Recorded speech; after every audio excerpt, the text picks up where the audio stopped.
بسم اللہ الرحمن الرحیم. ہماری زندگی سے متعلق ایک چھوٹی سی حدیث جس کا ہماری روزمرہ زندگی سے تعلق ہے. حضور اکرم صلی اللہ علیہ وسلم نے 3 دفعہ قسم اٹھا کر کہا واللہ لا یؤمن، خدا کی قسم اس شخص کا ایمان ہی نہیں ہے. واللہ لا یؤمن، خدا کی قسم اس شخص کا ایمان ہی نہیں ہے. واللہ لا یؤمن، خدا کی قسم اس شخص کا ایمان ہی نہیں ہے. آپ صلی اللہ علیہ وسلم نے 3 دفعہ قسم اٹھا کر کہا. صحابہ کرام رضوان اللہ تعالی علیہم اجمعین بڑے پریشان ہوئے کہ ایسا کون سا شخص ہے جس کا ایمان ہی نہیں ہے. آپ صلی اللہ علیہ وسلم سے پوچھا قیل من یا رسول اللہ، اللہ کے رسول ایسا کون سا شخص ہے جس کا ایمان ہی نہیں ہے. آپ صلی اللہ علیہ وسلم نے ارشاد فرمایا قال الذی لا یأمن جارہ بوائقہ، ایک ایسا شخص جس کی ایذا رسانی سے اس کا پڑوسی محفوظ نہیں ہے، اس کا ایمان ہی نہیں ہے. ایک اور حدیث میں حضور اکرم صلی اللہ علیہ وسلم نے ارشاد فرمایا من کان یؤمن باللہ والیوم الآخر فلا یؤذی جارہ، جو شخص اللہ پر ایمان رکھتا ہے، یوم آخرت پر ایمان رکھتا ہے، وہ اپنے پڑوسی کو ایذا نہیں دے گا. پڑوسی صرف وہ نہیں ہے جو ہمارے گھر کے ساتھ رہتا ہو. پڑوسی بہت ساری معنوں میں آتا ہے.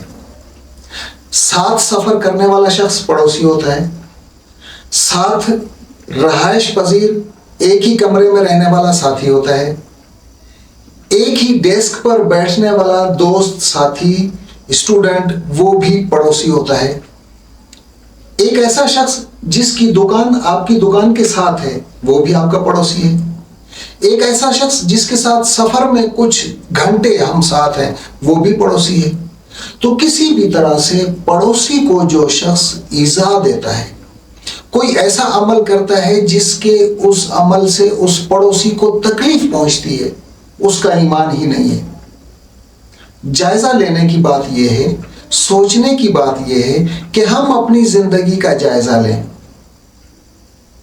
ہماری زندگی میں عموماً جب کہیں پر شادی بیاہ ہوتا ہے، کہیں پر کوئی محفل ہوتی ہے، کہیں پر کوئی فنکشن وغیرہ ہوتا ہے، تو اس فنکشن سے پہلے، اس موقع سے پہلے 8-10 دن پہلے گھر کی چھت پر بہت بڑا اسپیکر لا کر رکھا جاتا ہے اور فحش قسم کے گانے اس میں چلائے جاتے ہیں.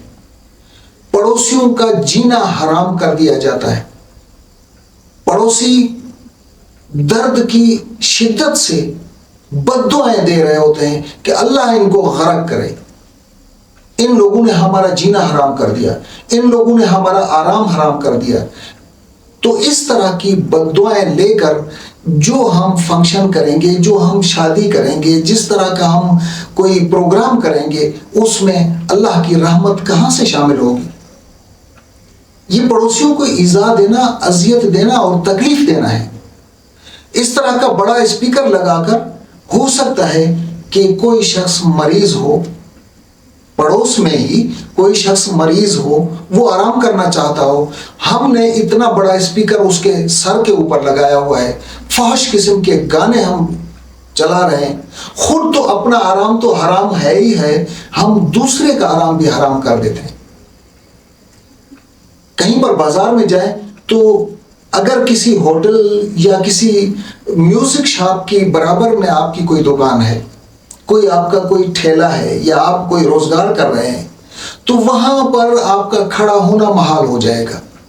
یہ ایک ایسی لعنت ہے جو ہمارے معاشرے میں گھسی ہوئی ہے. اس لعنت سے نکلنا ہوگا، خود بھی محفوظ رہنا ہوگا اور اپنے پڑوسیوں کو بھی اس اذیت سے بچانا ہوگا.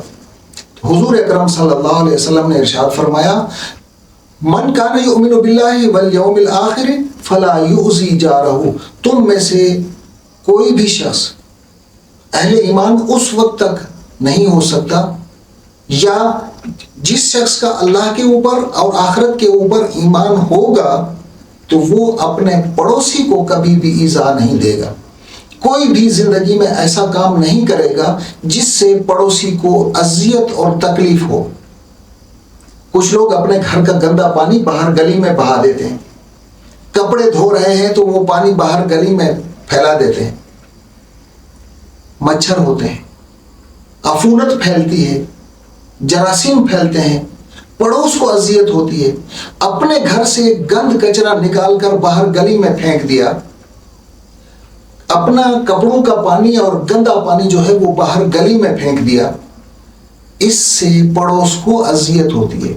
اس طرح کی زندگی میں بے شمار ایسے مراحل آتے ہیں، ایسے کام ہم سے سرزد ہوتے ہیں جس سے پڑوسیوں کو تکلیف ہوتی ہے۔ تو حضور اکرم صلی اللہ علیہ وسلم نے 3 دفعہ قسم اٹھا کر کہا، واللہ لا یؤمن، وہ شخص ایمان والا ہو نہیں سکتا، الذی لا یأمن جارہ بوائقہ، جس کی شر انگیزی سے اور جس کی شر پسندی سے اس کا پڑوس محفوظ نہ ہو۔ پڑوس کو اذیت دینا ایمان کے منافی ایک عمل ہے، اس سے بچنا پڑے گا۔